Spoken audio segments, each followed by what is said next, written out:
खुद को सोचो, खुद के बारे में थोड़े अलग होकर सोचो कि क्या प्रभु ने मेरा सर्जन किया है कि काल पुरुष ने। पहले ये खुद से प्रश्न करो, और अगर अंदर से जवाब आता है कि प्रभु ने सर्जन किया है, तो फिर ये बोलो कि प्रभु ने अगर मेरा सर्जन किया है तो फिर मैं काल पुरुष के हिसाब का वर्तन क्यों करूं, मैं नेगेटिव वर्तन क्यों करूं।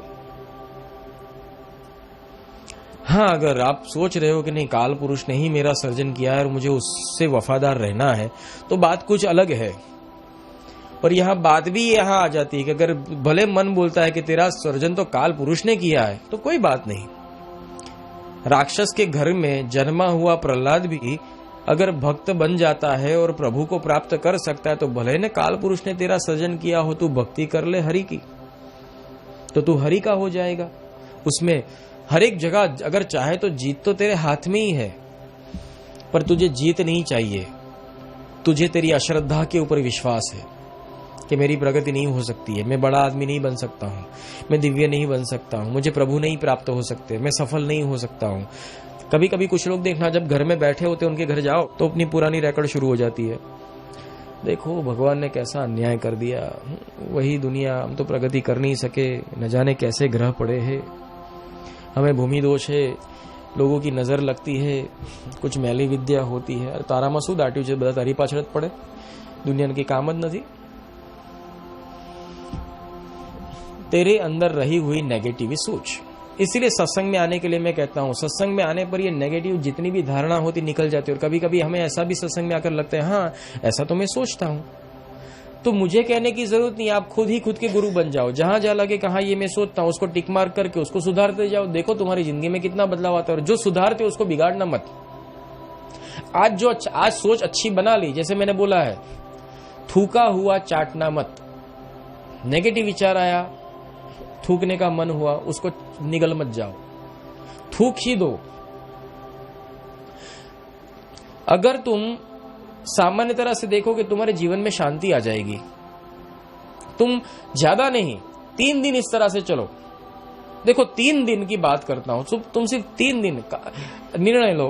सत्संग हुआ है, साहब के सामने अरदास लगाकर सीधा से संकल्प करे कि साहब शक्ति दो, 3 दिन तक मैं सही तरह से चलूं। एक व्रत है ये। जो भी नेगेटिव ख्याल आए, मैं बिजनेस करने जाता हूं, मेरा बिजनेस नहीं हुआ, तो सोचो ही नहीं, होगा ही होगा। खबर आती है भाई तुम्हारा बिजनेस होने वाला था, जो माल का सप्लाई किया था ऑर्डर कैंसिल हो गया है। तुम वही सोचो, ऑर्डर कैंसिल हो ही नहीं सकता ना। 2 दिन के बाद कोई नया ग्राहक आएगा, इससे दुगना ऑर्डर मांगेगा, इसके लिए मेरे पास माल नहीं होगा, इसलिए इसको कैंसिल किया, डबल माल ले जाएगा।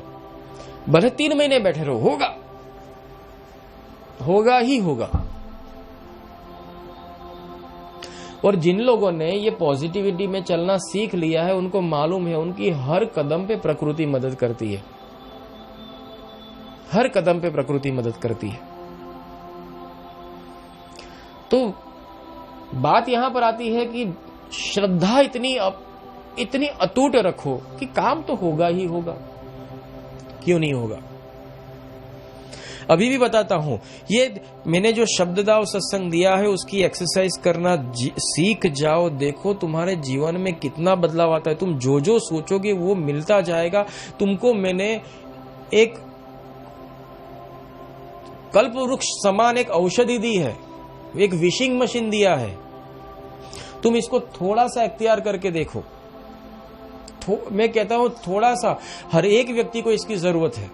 तुम सिर्फ लाचार बन के बैठ जाते हो, या तो सुनकर बस प्रेक्षक बन के या तो श्रोता बन के बैठ जाते हो।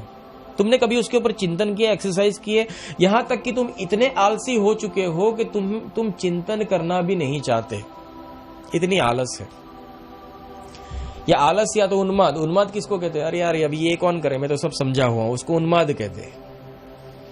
आलस, अरे यार बाद में कर देंगे, अभी नहीं, अभी थोड़ा सो जाऊं, अभी थोड़ा टीवी देख लूं, अभी थोड़ा खा लूं, अभी थोड़ा पानी पी लूं। कभी कभी ऐसा होता है, अरदास का टाइम आता है तो मन ही तुमको उस जगह से छटकने के लिए प्रेरित करता है, अलग अलग। और पहले तो कुफ्र कराएगा, चलने अभी आरती होने से पहले चल कहीं भाग जाए, कहीं दूर चले जाए, थोड़ा काम निपटा के आ जाए। आरती है, चलो ठीक है, इतने समय में किसी दोस्त को मिल के आ जाता हूँ, पर आरती में खड़ा ना रहना पड़े। मतलब यहाँ से समझ लो मन कितना चंचल है, वो थोड़े पल के लिए भी ईश्वर के पास बैठना उसको मुनासिब नहीं लगता है।